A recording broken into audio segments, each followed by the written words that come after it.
Shalom saudara-saudariku yang terkasih di dalam nama Tuhan kita Yesus Kristus, yang dimanapun saat ini kita berada, semoga kita semua tetap dalam keadaan sehat dan penuh sukacita. Adapun tujuan saya membuat video ini yaitu untuk menjelaskan sedikit banyaknya mengenai kristologi dan antropologi. Mungkin sebagian dari kita sudah pernah mendengarkan kata ini, tetapi mungkin saja sebagian lagi sama sekali belum pernah mendengarkannya. Maka dari itu, saya akan mencoba untuk mengingatkan kembali kepada saudara-saudariku yang terkasih yang sudah pernah mendengarkannya, dan memberitahu agar saudara-saudariku yang terkasih yang belum pernah mendengarkannya dapat mengetahui apa itu kristologi dan antropologi.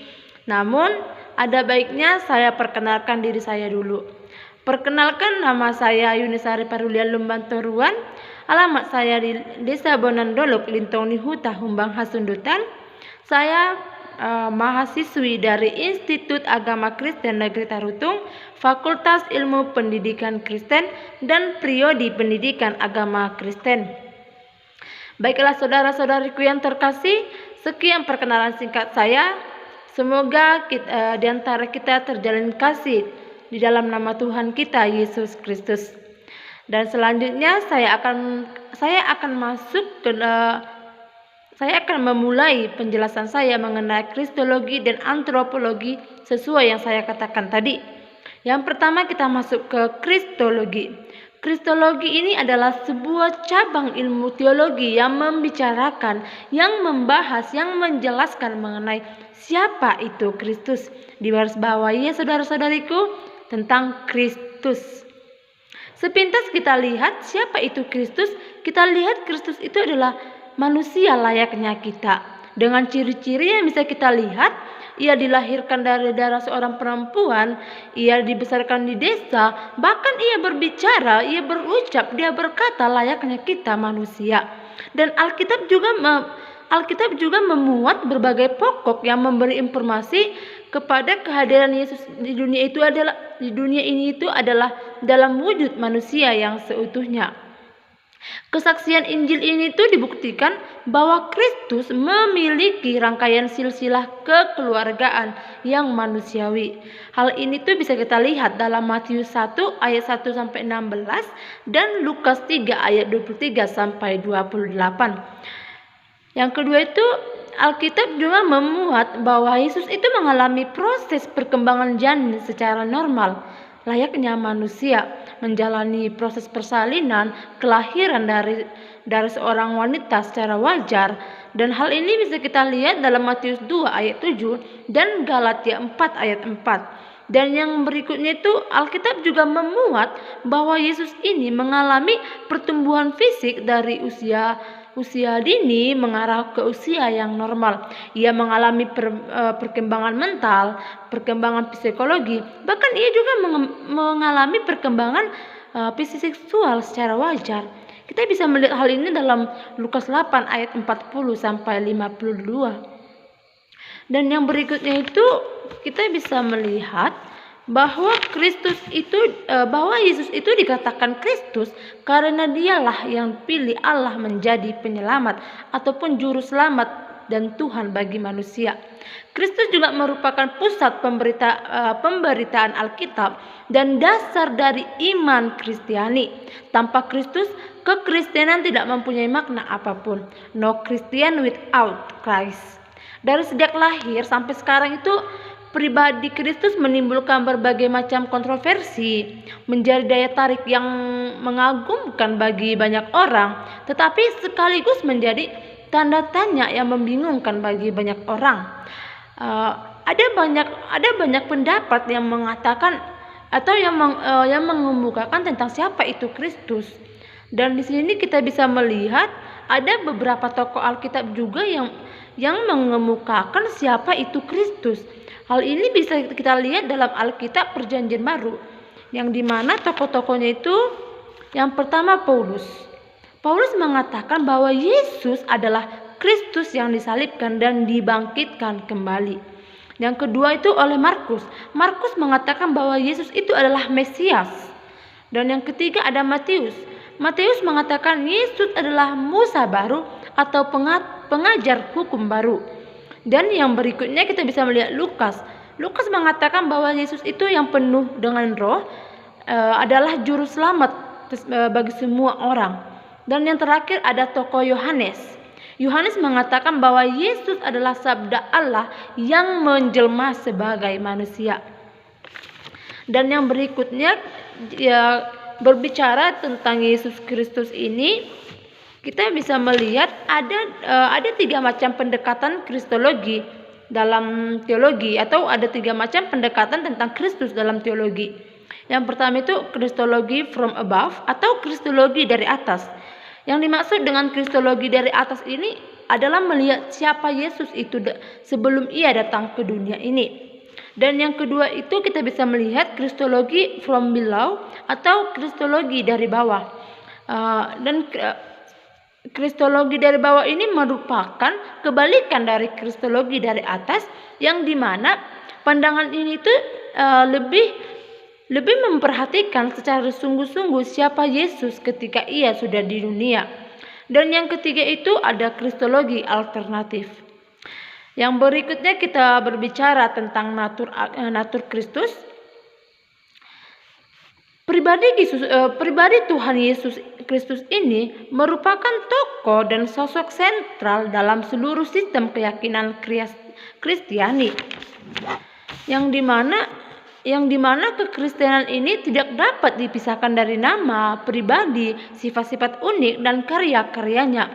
Jadi Yesus sang putra Allah yang lahir dan hadir di bumi melalui peristiwa inkarnasi menjadi berita pokok di Injil, kabar baik dari Allah bagi umat manusia. Dan yang berikutnya, saudara-saudariku yang terkasih, kita berbicara tentang keilahian Kristus. Ada beberapa bukti keilahian Kristus. Yang pertama itu ada pernyataan Alkitab secara eksplisit yang mengatakan atau yang mengatakan bahwa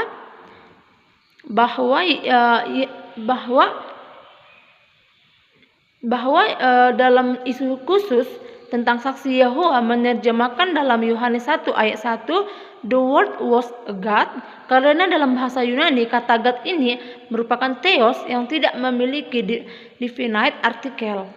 Yang kedua itu ada nama ilahi yang dikenakan kepada Yesus. Ada beberapa nama yang dikenakan kepada Yesus, sama seperti kita manusia ini mempunyai nama juga. Sebagaimana layaknya tadi kita berbicara bahwa Yesus itu sepintas nampaknya seperti manusia layaknya kita, ya kan. Dan nama-nama tersebut itu ada 3. Yang pertama itu Allah yang perkasa. Kita bisa melihat hal ini dalam Yesaya 9 ayat 5. Dan yang kedua itu ada nama Yehova dikenakan pada Yesus baik di dalam PL maupun dalam perjanjian baru. Dan yang ketiga itu Allah menyebutkan Yesus dengan sebutan Allah. Hal ini bisa kita lihat, bisa kita baca dalam Ibrani 1 ayat 8 dan Ibrani 1 ayat 10. Dan berikutnya yang menjadi keilahian Kristus ini, yang menjadi bukti-bukti keilahian Yesus Kristus, ada Yesus mempunyai sifat yang ilahi, yang dimana diantaranya itu sifatnya adalah kekal. Yesus Kristus ini sifatnya kekal, abadi gitu. Hal ini bisa kita lihat dalam Markus 5 ayat 1b dan Yohanes 1 ayat 1. Dan yang kedua itu sifat ilahi Yesus Kristus ini yaitu maha kuasa. Maha kuasa berarti dialah penguasa. Hal ini bisa kita lihat dalam Yohanes 5 ayat 21. Dan yang berikutnya ada maha tahu. Dia maha tahu, dia mengetahui semua yang ada di bumi ini, termasuk apa yang ada di hati kita pun Yesus tahu. Hal ini bisa kita lihat, buktinya bisa kita lihat dalam Matius 9 ayat 4. Dan yang berikutnya, dia maha ada. Maha ada maksudnya itu dia selalu ada buat kita di saat kita senang maupun saat kita susah. Hal ini bisa kita lihat, bisa kita buktikan dalam Matius 18 ayat 20. Dan yang terakhir ada sifat ilahi dari Kristus itu tidak berubah. Hal ini bisa kita lihat dalam Ibrani 13 ayat 8. Dan bukti keilahian Yesus yang berikutnya itu ada Yesus melakukan perbuatan-perbuatan ilahi yang dimana itu yang pertama adalah penciptaan, yang kedua pengampunan dosa, yang ketiga pembaruan segala sesuatu, dan yang terakhir itu penghakiman. Dan yang berikutnya itu ada kesetaraan dengan Allah Bapa. Hal ini bisa kita baca dalam Yohanes 10 ayat 30. Dan yang berikutnya itu setan mengakui Yesus sebagai Allah. Dan jika kita penasaran dengan ini, mengapa setan mengakui Yesus sebagai Allah? Kita bisa membacanya secara pribadi di Matius 8 ayat 28 sampai 32. Saya harap saudara-saudariku sekalian membacanya. Dan yang berikutnya itu ada Yesus menerima penyembahan dengan ayat Matius 14 ayat 33. Dan yang berikutnya, saudara-saudariku yang terkasih, kita berbicara tentang kemanusiaan Allah. Ada beberapa bukti-bukti kemanusiaan kemanusiaan Yesus. Ada beberapa bukti bahwa Yesus itu adalah manusia. Yang diantaranya itu, yang pertama, Yesus datang sebagai manusia, yang bisa kita lihat dalam Yohanes 1 ayat 14. Yang kedua itu Yesus memiliki tubuh. Nah, manusia kan memiliki tubuh, maka Yesus sebagai manusia pun pasti memiliki tubuh seperti kita. Bisa kita baca dalam Matius 26 ayat 26 dan Matius 26 ayat 8. Dan yang ketiga ada Yesus memiliki pikiran manusia. Yang berikutnya Yesus mengalami pertumbuhan dan perkembangan. Dan yang terakhir Yesus mengalami semua pengalaman manusia, misalnya lahir, lapar, haus, tidur, dan bahkan mati seperti manusia. Dan yang berikutnya kita berbicara tentang kemanusiaan Kristus. Kemanusiaan Kristus ini berhubungan dengan dosa manusia, yang dimana pentingnya itu sebagai berikut. Yang pertama, karena yang berdosa adalah manusia, maka yang menebus juga harus manusia. Yang dimana manusia kan dapat mati, maka yang menebus dan mati, yang harus rela mati itu pun harus berwujud manusia gitu. Maka Yesus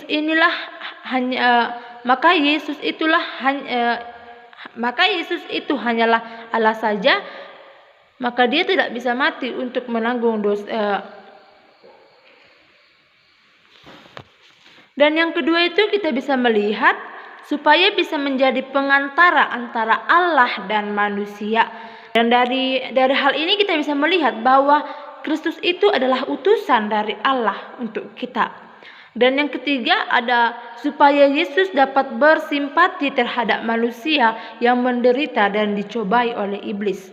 Dan yang berikutnya itu kita bisa melihat supaya Yesus bisa menjadi teladan bagi manusia. Hal ini bisa kita baca dalam Matius 11 ayat 29 dan Yohanes 13 ayat 14 sampai 15. Dan yang berikutnya itu, saudara-saudariku yang terkasih, kita bisa melihat bahwa ada 3 jabatan Kristus. Jabatan Kristus ini merujuk kepada peran-perannya sebagai guru, sebagai juru selamat, dan penguasa alam semesta dan gereja. Jabatan yang pertama itu jabatannya sebagai nabi. Yesus adalah seorang nabi Allah yang sempurna. Yesus adalah objek dan subjek dari nubuat. Yesus merupakan nabi Allah yang tertinggi, yaitu firman Allah yang menjadi daging. Nah, maka dari hal ini dijelaskan bahwa Yesus ini adalah firman dari Allah yang telah berwujud daging, layaknya manusia. Dan yang kedua itu ada jabatan sebagai imam. Fungsi imam ini adalah berbicara kepada Allah atas nama umat gitu.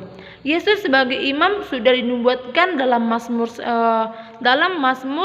110, di mana Kristus dinyatakan sebagai imam yang kekal.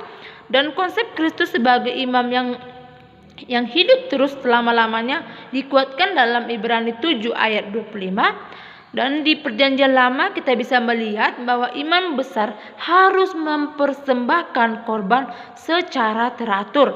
Tetapi Yesus mempersembahkan korban yang bernilai kekal, yaitu satu kali dan berkhasiat untuk selamanya. Yesus sendiri mempersembahkan dirinya sendiri kepada Allah Bapa. Itulah persembahan dari Yesus Kristus yang bernilai kekal, satu kali dan berkhasiat untuk selamanya. Yang ketiga, kita bisa melihat ada jabatan Yesus sebagai Raja. Yesus adalah Raja yang telah diurapi dari segala raja dan Tuan dari segala tuan. Pemerintahan Yesus sebagai Raja ini sangat berbeda dari pemerintahan raja pada umumnya, yang dimana kerajaannya Yesus Kristus ini bersifat rohani yang tidak nampak secara kasat mata dan hanya dapat kita masuki melalui kelahiran kembali. Dan yang terakhir, kita melihat ketidakberdosaan Kristus. Di dalam dunia ini, siapakah di antara kita yang berani mengatakan bahwa diri kita ini tidak berdosa? Semua orang yang dianggap waras pun, bahkan orang yang dianggap suci pun sekalipun, tidak berani mengakui bahwa dirinya tidak berdosa. Tetapi Yesus berani berkata bahwa ia tidak berdosa. Dalam Yohanes 8 ayat 46 kita bisa membacanya pribadi bahwa Kristus yang ilahi, dia tidak dapat berdosa dan tidak melakukan dosa. Lalu bagaimana ketidakberdosaan Yesus Kristus ini? Yaitu ketidakberdosaan dari Kristus sama dengan ketidakberdosaan Adam sebelum kejatuhan, atau apakah memiliki satu ciri khas karena adanya tabiat ilahi. Dan di sini kita bisa melihat ada beberapa karya-karya Kristus. Yang pertama, kelahiran Kristus, yang kedua, kematian Kristus, yang ketiga, kebangkitan Kristus, dan yang terakhir, kenaikan Kristus. Nah, maka dari ini saya akan menyimpulkan siapa itu Kristus sebenarnya. Yesus Kristus ini adalah firman Allah yang telah dijelma, yang telah dibentuk oleh Allah dalam menjadi daging seperti manusia untuk menyelamatkan manusia, yang dimana tadi kita katakan bahwa kemanusiaan Kristus ini itu ada karena yang berdosa adalah manusia, maka yang menyelamatkan manusia adalah manusia juga. Maka dari itulah Allah mengutus Yesus Kristus sebagai juru selamat kita. Sekian dari kristologi yang dapat saya jelaskan, dan yang berikutnya saya akan mencoba menjelaskan sedikit banyaknya mengenai antropologi. Berbicara tentang antropologi, seperti yang kita katakan di awal tadi, pasti sudah ada yang pernah mendengarkan kata ini, namun pasti juga ada yang belum sama sekali mendengarkan kata ini. Baiklah saudara-saudariku yang terkasih, antropologi ini adalah pengajaran tentang manusia. Nah, menarik kan, dari tadi kita berbicara tentang Kristus, lalu dalamnya pun kita berbicara tentang manusia, dan sekarang kita lanjut dengan pembicaraan tentang manusia juga.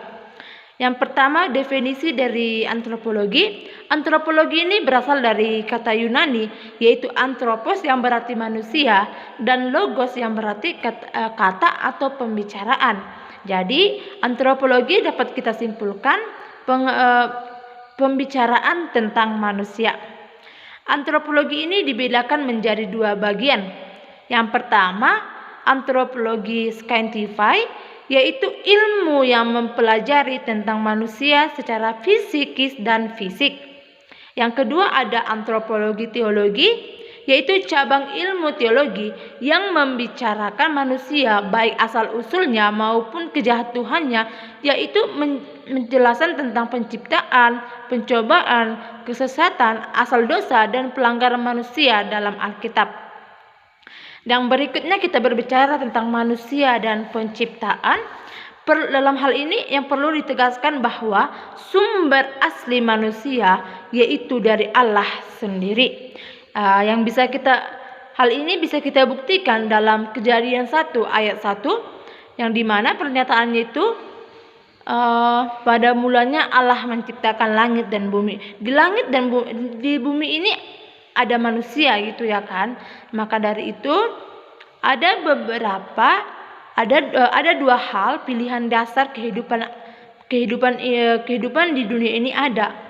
Yang pertama itu melalui proses yang lambat dan alamiah, yaitu menurut teori evolusi, dan yang kedua itu melalui perintah penciptaan versi Alkitab, itu menurut doktrin penciptaan. Dan yang berikutnya, saudara-saudariku yang terkasih, kita berbicara tentang mukjizat dan penampilan sejarah. Dalam konsep creatio ex nihilo, mukjizat atau keajaiban sejarah ini terjadi karena Allah lah yang melakukannya, dari yang tidak ada menjadi ada. Setiap mukjizat selalu diakui dengan bukti sejarahnya, yang dimana setiap Allah melakukan pekerjaan penciptaan, bukti sejarahnya itu selalu ada. Misalnya itu dalam pekerjaan penciptaan Allah di hari pertama, Ia menciptakan langit dan bumi. Dia juga menciptakan terang dan gelap yang saat ini bisa kita buktikan, bisa kita lihat. Dan yang kedua itu kita bisa melihat mukjizat dari Allah ini dalam perjanjian baru, yaitu pada perkawinan di Kana, air menjadi anggur. Yang berikut kita berbicara tentang pandangan-pandangan mengenai penciptaan manusia. Yang pertama ada pandangan ateistik, yang dimana kaum ateis yang tidak percaya akan adanya Tuhan melihat bahwa dunia termasuk manusia terjadi karena kebetulan saja dan bukan karena diciptakan oleh Allah. Pandangan ini tuh dikenal dengan pandangan evolusi. Dan yang kedua ada pandangan teistik, yang dimana orang teis percaya akan keterlibatan Allah dalam penciptaan, tetapi mereka lebih menganggap bahwa manusia ini diciptakan Tuhan dari makhluk ciptaan lain yang sudah ada, dan Tuhan menciptakan jiwa untuk ditambahkan sehingga menjadi manusia yang sekarang. Yang ketiga itu ada pandangan Alkitab. Alkitab mencatat bahwa Allah lah yang menciptakan manusia. Kita bisa melihat hal ini dalam Kejadian 1 ayat 27, Kejadian 5 ayat 1. Manusia yang dimana Allah menciptakan manusia dari debu tanah dan dihembuskan nafas oleh Allah. Dan yang berikutnya yang kita bahas adalah mengapa Allah menciptakan manusia. Hanya ada satu tujuan mengapa Allah menciptakan manusia, yaitu untuk memuliakannya. Kita bisa melihat hal ini dalam Yesaya 43 ayat 7 dan Efesus 1 ayat 11 sampai 12, lalu di 1 Korintus 10 ayat 31. Allah itu mulia, sekalipun manusia tidak memuliakannya, hal itu tidak akan mengurangi kemuliaannya, dan bahkan walaupun manusia memuliakan Allah, itu tidak menambah apa-apa pada kemuliaannya. Yang berikutnya, pentingnya doktrin manusia. Dalam teologi sistematika, antropologi sangat penting karena manusia adalah objek utama. Oleh karena itu, manusia menempati kedudukan yang paling penting dalam Alkitab selain Allah sendiri. Pentingnya doktrin manusia adalah untuk mengetahui eksistensi atau keberadaan manusia dalam arti sebagai makhluk yang ada atau hadir di muka bumi ini. Dan yang selanjutnya, manusia sebagai gambar dan rupa Allah. Manusia diciptakan Allah itu sebagai ciptaan yang paling mulia, yang dimana manusia diciptakan Allah menurut gambar dan rupanya. Manusia diciptakan Allah berbeda dari makhluk yang lain. Yang pertama, gambar dan rupa Allah dalam sejarah mengenai pandangan gambar dan rupa Allah, para bapak gereja memiliki pendapat yang beragam tentang pengertian gambar dan rupa Allah dalam diri manusia. Gambar merujuk pada tubuh manusia, rupa merujuk pada natur spiritual manusia. Yang berikutnya itu ada mengenai ajaran Alkitab mengenai gambar dan rupa Allah itu, yang dalam Perjanjian Lama kita bisa melihat ada 3 catatan mengenai gambar dan rupa Allah. Semuanya ada dalam kitab Kejadian 1 ayat 26 sampai 28, Kejadian 5 ayat 1 sampai 3, dan Kejadian 9 ayat 6. Saya harap saudara-saudariku terkasih membukanya dan membacakannya. Yang kedua, kita bisa melihat dalam Perjanjian Baru, yaitu dalam Yakobus 3 ayat 9, mencatat manusia adalah ciptaan menurut gambar dan rupa Allah. Yang berikutnya, arti kata gambar dan rupa Allah. Secara etimologis dalam Ibrani, dalam Ibrani itu gambar dan rupa Allah dikatakan sebagai selem, dalam Inggris image, dalam Yunani imorpe. Dan yang berikutnya ada teori teologis. Manusia pertama diciptakan menurut gambar dan rupa Allah, berarti adanya aspek-aspek tertentu yang Allah ciptakan di dalam diri manusia yang menyebabkan manusia itu seperti Allah, untuk tujuan agar manusia dapat menjadi wakil Allah. Dan yang berikutnya kita bisa melihat ada aspek-aspek manusia yang memiliki gambar dan rupa Allah. Yang pertama itu aspek moral, yang kedua aspek rohani, yang ketiga aspek mental, yang keempat aspek relasi, yang kelima aspek fisik, dan yang terakhir itu aspek kreatif. Dan yang berikutnya, saudara-saudariku yang terkasih dalam nama Tuhan kita Yesus Kristus, di sini kita melihat ada natur manusia. Ada 3 teori pembagian natur manusia dalam teologi, yaitu yang pertama trikotomi, yang dimana pandangan ini tuh mengatakan bahwa pandangan orang percaya mengenai natur manusia ini ada 3, yaitu tubuh, jiwa, dan roh. Yang kedua ada dikotomi, pandangan ini tuh percaya bahwa manusia itu hanya terdiri dari tubuh saja. Dan yang terakhir ada monisme, pandangan yang percaya bahwa manusia merupakan pribadi yang utuh dan tidak dapat dipisahkan. Sekian yang dapat saya jelaskan, semoga bermanfaat bagi kita sebagai umat Kristiani. Shalom dan salam sejahtera bagi kita. Tuhan Yesus memberkati.